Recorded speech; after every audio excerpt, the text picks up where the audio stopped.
Hi, you have joined me and tuned in to Martha Davis Alexander Through the Looking Glass with Martha, where we take a dive and look inside through the looking glass. Love Alice in Wonderland. Sometime I'll talk about that. Today, we are talking about how forgiveness sets you free. So, interestingly enough, I have examples from just yesterday. I have a deal with my husband that anything that I purchase or anything that I do that's, a big ticket, like in the thousands, that I talk to him about before I commit to it. Well, yesterday I didn't do that. I committed to a relatively large sum of money. And then told him right before he was going to bed, I'm serious. How do you compound one thing with another? I just, sometimes I want to smack myself up the side of my head. Why would I tell him right before he's going to bed when it's going to stress him out? And when he's going to be so disappointed. So this morning, I decided that I would send a formal ask for forgiveness. I'd already asked him for forgiveness and said, I'm sorry. And that I would make it up, that I would do something to fix it. So I called where I had put a deposit down and said, I didn't do this the right way. I need to talk to my husband. And they refunded the money so that we could look into it, which I thought was really nice because really it was my fault. So it was easier for him to say, of course, I forgive you. And it's easier for us to be on, the same page. What about when someone doesn't even acknowledge what they've done, or they don't know what they've done, or they're not going to ask you for you to forgive them? That's when it's really hard. That's when it means the most. That's when the freedom really, really comes. So a couple of for instances from my childhood. Obviously my mom left. If you don't know the story, I'll give it in like a little blurb. When I was 7, beautiful, beautiful, beautiful life, idyllic situation. I had 3 older brothers. We had large families that came over and hung with us, and we spent holidays and whatever together. It was amazing. And of course, we had dogs, and I was in Iowa, so we had horses too. At least on my uncle's farm, we had horses. And one day, in the 60s, not like now, not like the millennials or like Gen Z, even Gen X. Baby boomers, we roamed, man. Even at 7 and 8, we were out the door right after breakfast and we were gone. And we came home later and our parents couldn't get a hold of us. They didn't know where we were. We were with friends. We were up trees. We were doing whatever we do. It was complete freedom. I came home and everything had changed in my house. The energy had changed. And I walked in and to find that my mom and 2 of my older brothers had moved out, that my parents were getting divorced. So I went from complete and total freedom of being a kid and having fun to not.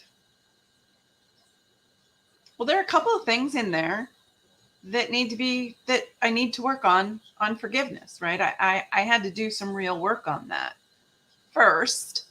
And this just came up recently in my mind because I was talking about how awesome it was before and how it sucked after, and how I was out having fun while all these changes happened. I had to really face the fact that I blamed myself, that I was having fun. I didn't blame myself for the divorce, but if I have fun, if I'm doing something and it's fun, then I am setting myself up for a huge fall. And not fall like the leaves behind me, but fall as in I am setting myself up for huge disappointments.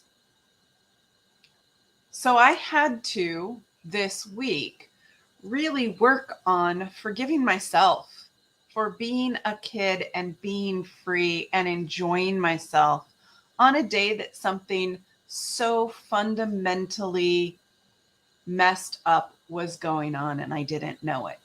It wasn't my fault. And that has stayed with me a long time. I don't want to hold on to that. I want to release that. I want to let that go because I want to have fun. I want to have fun. The other thing, of course, I needed to forgive my mom for leaving, right? For abandoning me. Now that was a much tougher one. And here's what I'm going to tell you. Ultimately, my mom could not face her actions. She couldn't. We went to therapy and she'd curl into a ball and cry.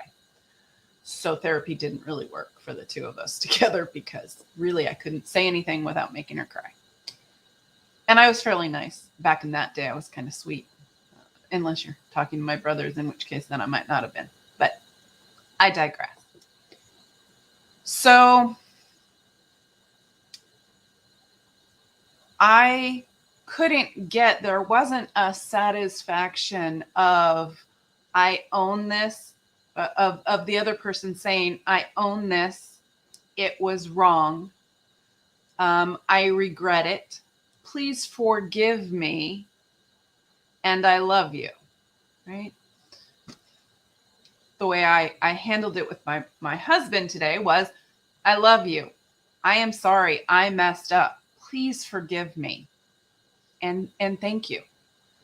That is not my mom had this huge wall up, and that happens often. Also, I practiced family law for a really long time, so I know that if you are recently divorced or you are in the process of getting divorced or it's been a long time and you're divorced and there's still anger there, I understand that because that just brews for a long time. Here's the deal.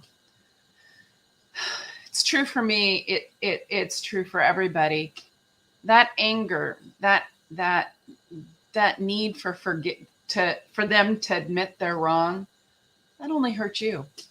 That's our energy. That's the stuff we store inside us. That's the stuff that leaks out, that attracts more negative stuff to us, that doesn't free us, that keeps us in this little cage of the past.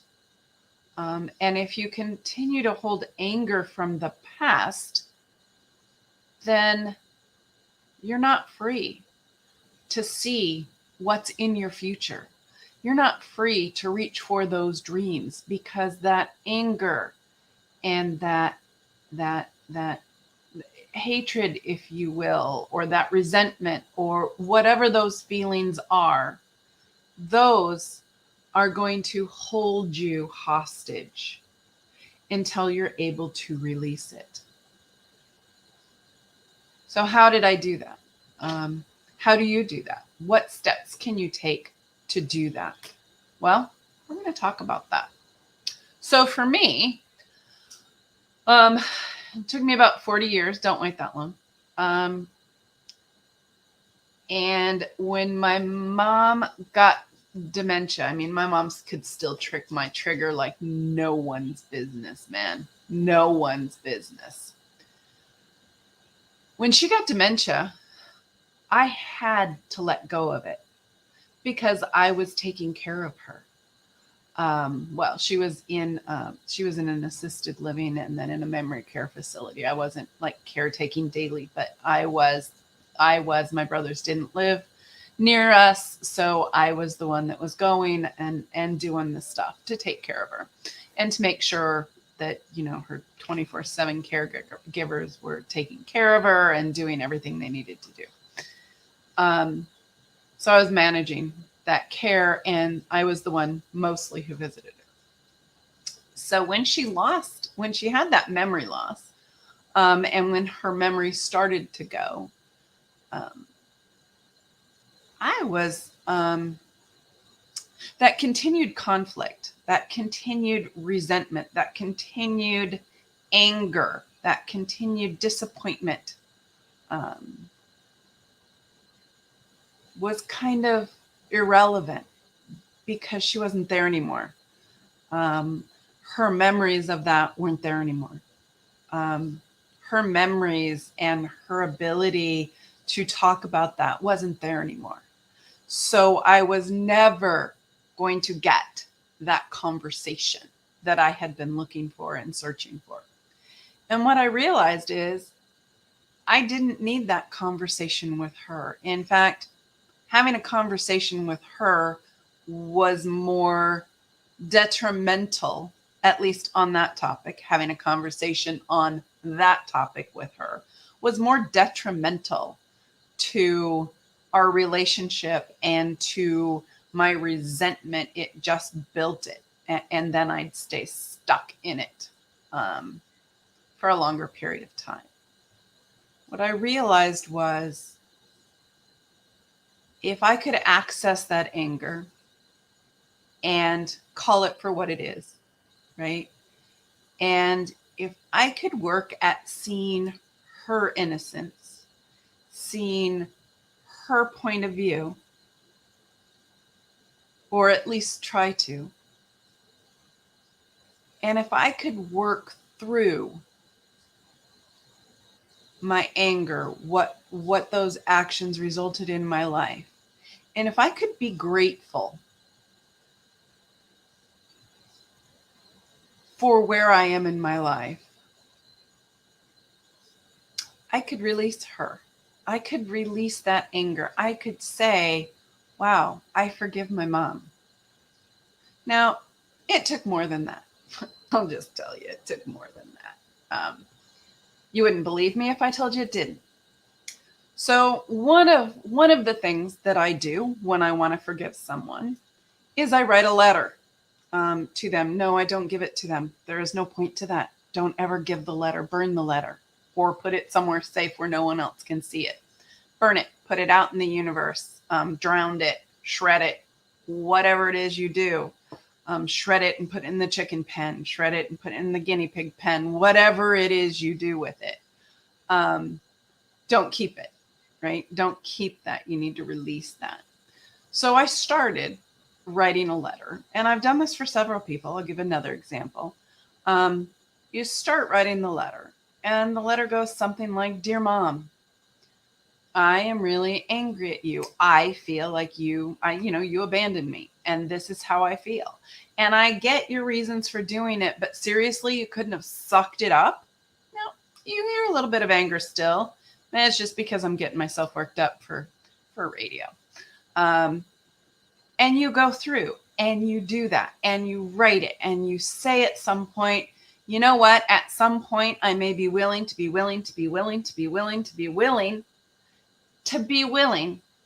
maybe someday forgive you. And then you keep going with what that meant for you. You try and throw in some things that are positive at some point when you can about that person. And I really liked how you made me feel really special on my birthday, even when you didn't have money.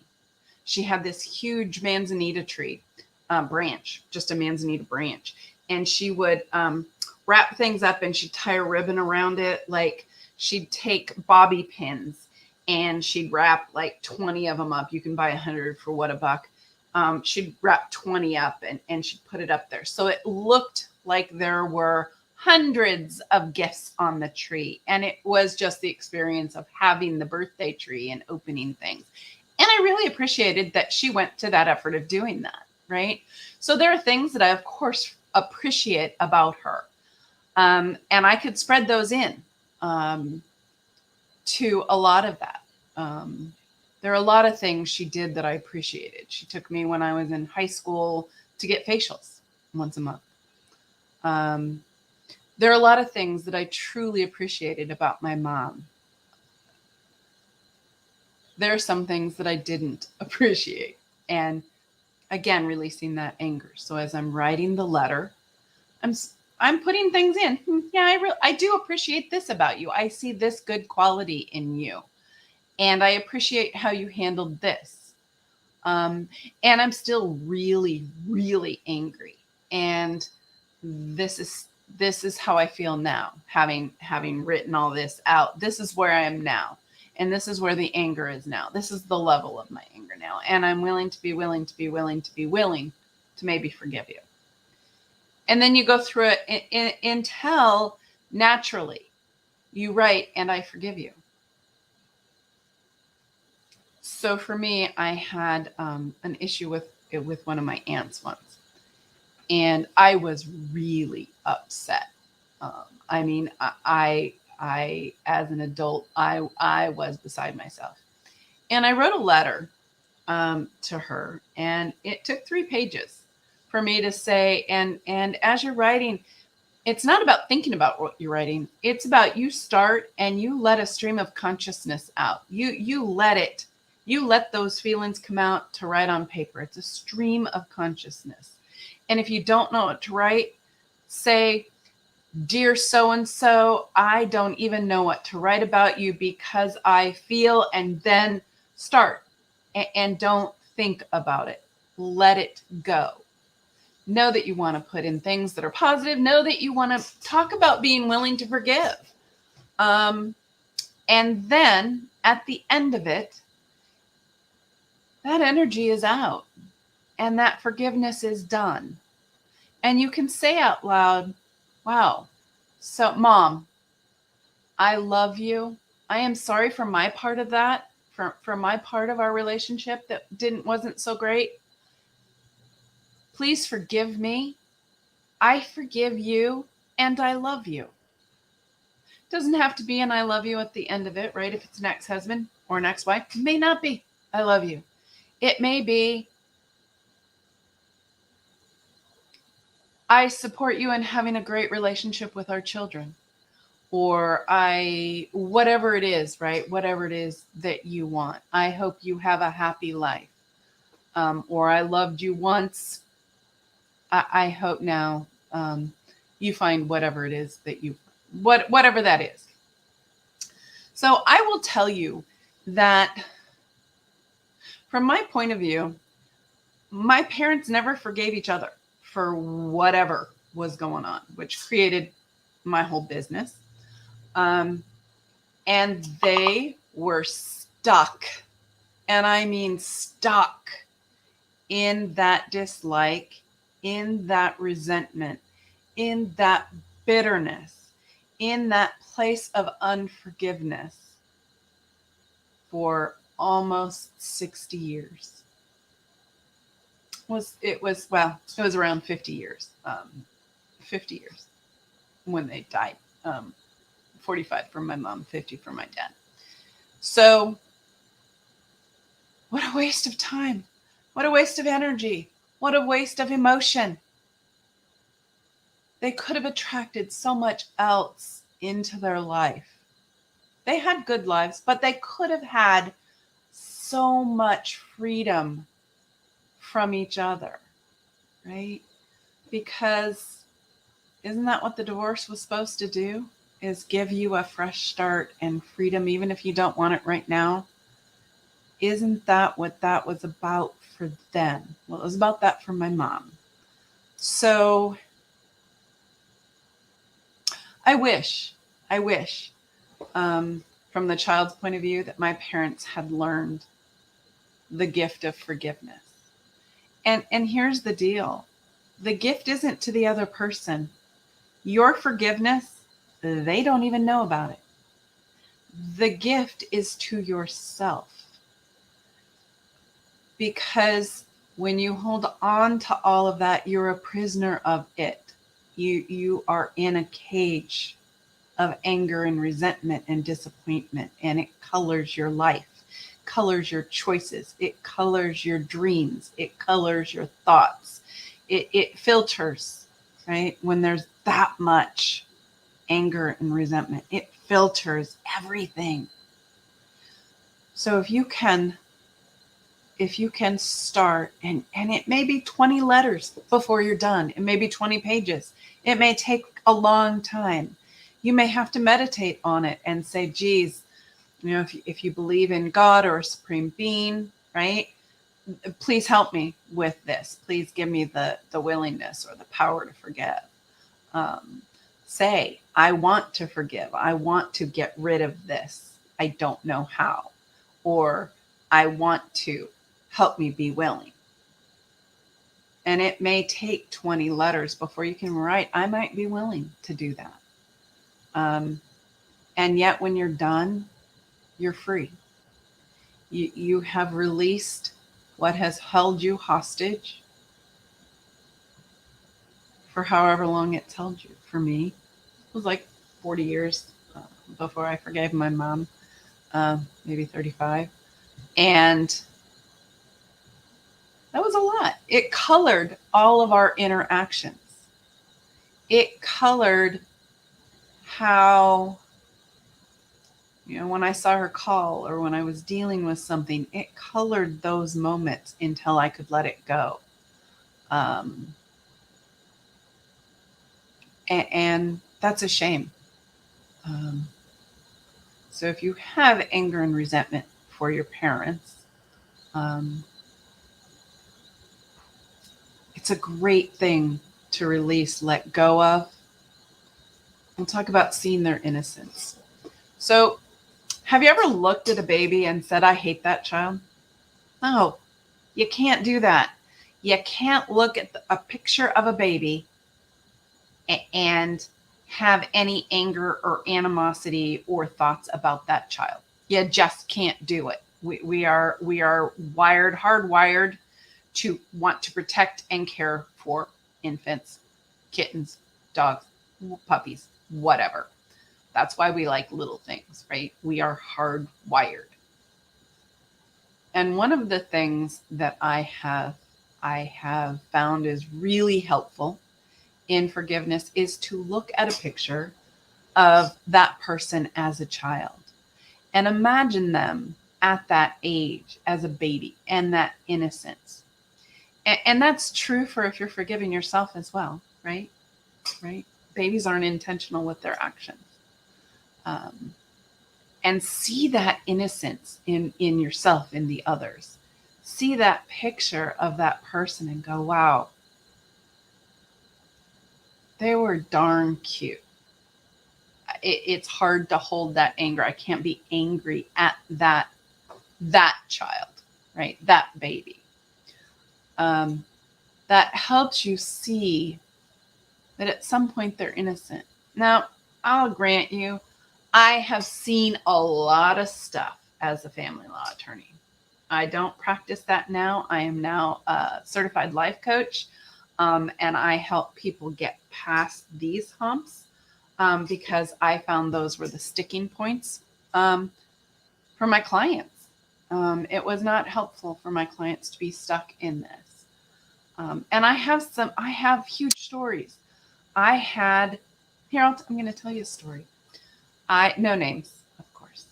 I represented the wife. The husband was the husband was the other party. And he was full of anger and resentment. And he was like we had a picture of him at the reception's desk saying, you know what, if he comes in and he's angry and his attorney's not with him, call security. That's how volatile he was. And it just so happened one night, he came in right after the receptionist left. They must have just missed each other in the elevators. And I was the only one in the office. I was one of the few people left. There might have been another attorney down the hall or whatever, but I was working a little later than everybody. And all of a sudden he's there and I'm like, oh, okay. Hi, Hi, what can I do for you? And he started in, he was very, very angry. And I said, how can I help you with this? And his response is, I just need you to say that she was wrong. She caused the divorce. That was pretty easy. Yeah, she had an affair. California, everywhere is a no-fault divorce, so it doesn't really matter whether she had or hadn't. I wasn't admitting something that hadn't already been admitted. I said, yeah, given. And he said, really? You're willing to say that? I'm like, of course. It's a fact. And he said, okay. And the anger just all went out of him. All he needed was someone to say, yeah, you're right. That is what happened. Thankfully for my safety, that actually is what happened. And I could say that without violating anything. And the anger went out of him. And that was it for him. That was how he moved on to a different place in his life. It didn't make the divorce that much easier, but his amped up feelings were released. Sometimes that's what it takes, is just seeing someone's innocence, being able to say, they didn't act intentionally. So my mom, when she left my dad, it was not an intentional moment. And we're going to come back to this in just a second. This is Martha Davis Alexander with Through the Looking Glass with Martha. And we're talking about how forgiveness set you free. And we're going to talk a little bit more about that after the break. I'm Martha Davis Alexander. You can reach me at marthadalexander@gmail.com or through the lookingglasswithmartha.com or at 805-422-6865. Look forward to talking to you personally. See you after the break.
Hi, everybody. I am back. I am Martha Davis Alexander, recovering attorney and certified fearless living trainer.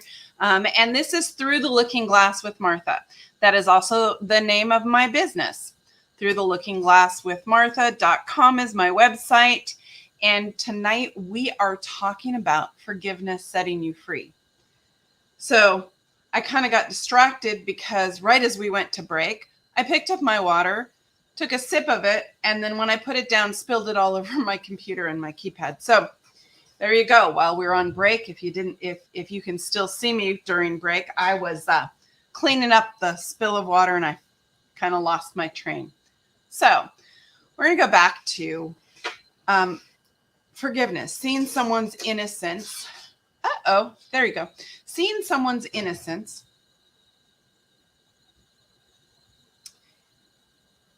And as long as they're not acting intentionally, it is easier when you see someone's innocence to reach forgiveness? What if someone is acting intentionally? And that does happen in divorce all the time. It happens parents all the time, right? My mom left. She intentionally left. Absolutely. Her intention was to leave. She absolutely intended to take 2 of my brothers with her. And she didn't take me. Now, that's because my dad wouldn't let her.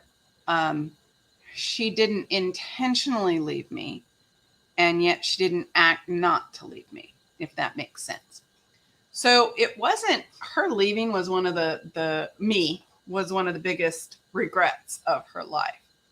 Well, that does kind of put some salve, whatever you call it, on the wound. It didn't remove all that salt from the wound. It took me digging and deciding that I wasn't going to hold on to that. She didn't act intentionally, and that does help, right?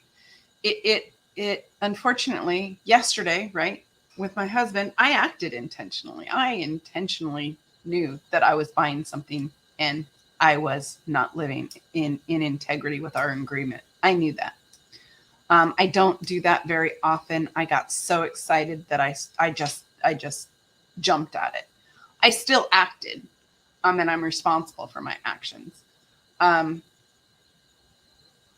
So you can look at intentions. Is someone intentionally acting? But what if they are? What if, I was in family law situations where, husbands hid assets, where wives did other things, where, it was, and there are a lot of situations where the revenge comes during the divorce. And there are a lot of things that go on during family law situations.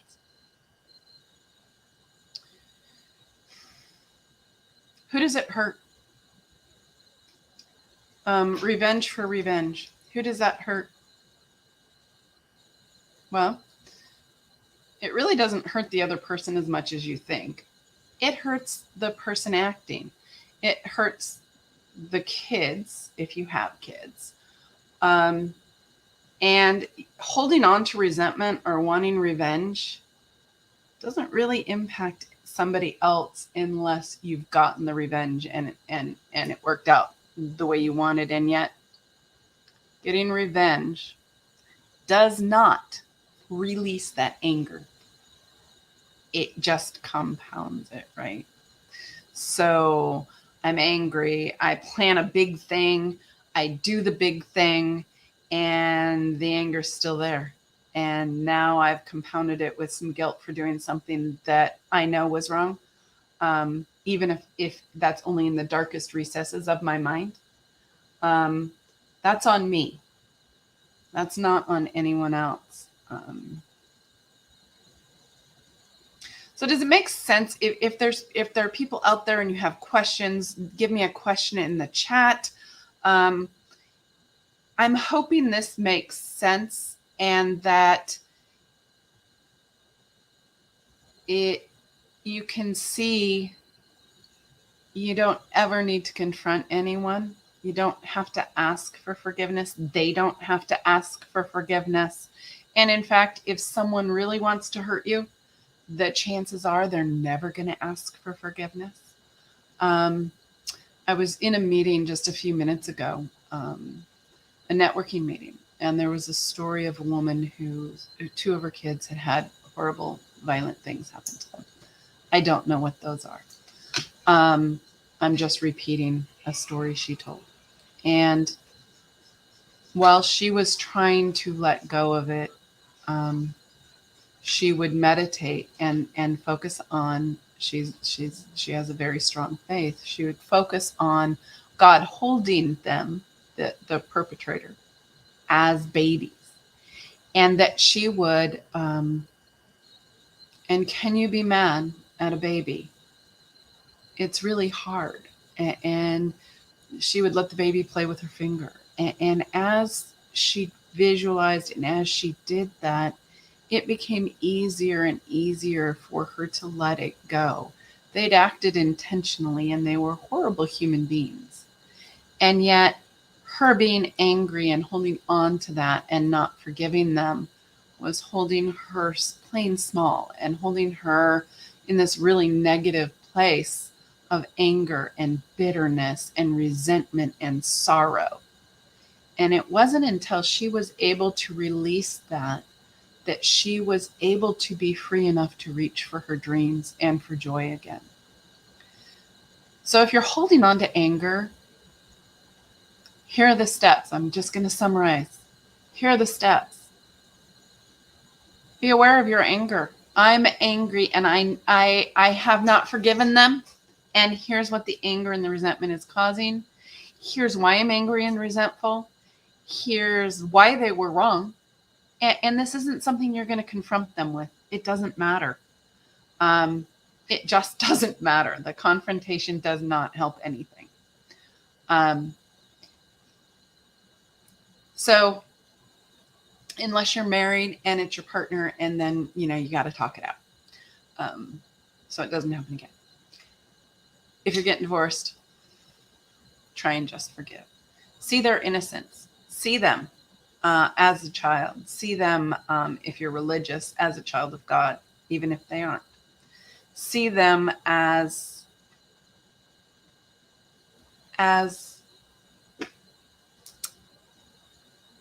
see the good in them. See some of the things that you're grateful for with them, right? I am grateful that he brought me soup when I was sick, or I'm grateful that she took great care of the kids, or I am grateful that whatever it is, right? I gave you some examples from my life. Write a letter and write it all down.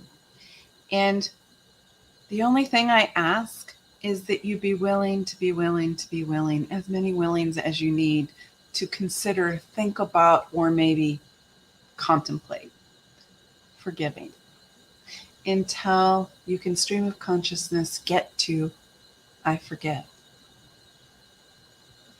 Forgiveness sets you free. It has nothing to do with the other person. You being angry and resentful doesn't impact the other person at all. Break out of that prison of anger, forgive, and let it move on. There's one thing that I kind of didn't talk about, and I want to just really briefly, and that is